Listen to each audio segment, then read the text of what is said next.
দাদু আসসালামু আলাইকুম। ওয়ালাইকুম আসসালাম। কি গো দাদু? আমরা মাদ্রাসা থেকে এসেছি, মাদ্রাসার উন্নয়নের জন্য কিছু টাকা দান করুন। আচ্ছা দাঁড়াও, আসছি।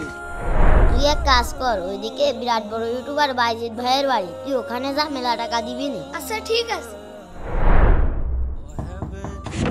আসসালামু আলাইকুম। ওয়ালাইকুম আসসালাম। কি হয়েছে? মাদ্রাসার উন্নয়নের জন্য কিছু টাকা দান করুন।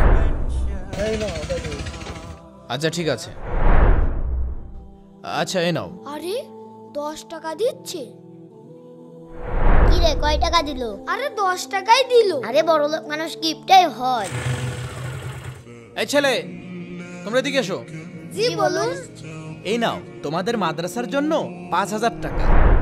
কিন্তু ভাই, তখন আপনি 10 টাকা দিলেন কেন, আর এখন আপনি 5000 টাকা দিচ্ছেন? তাহলে শোনো, আমি যখন দান করছিলাম আমার প্রতিবেশী তাকিয়েছিল, সে আমার থেকে গরিব, আমি তার সামনে বেশি টাকা দান করলে সে মনে কষ্ট পেত। তাছাড়া আল্লাহ রাসূল বলেছেন, দান এমন ভাবে করবে, ডান হাত দিয়ে দান করলে বাম হাত জানবে না, আর এভাবে দান করলে বেশি সওয়াব। আলহামদুলিল্লাহ, আল্লাহ আপনার রিজিকে বরকত দান করুক। আলহামদুলিল্লাহ।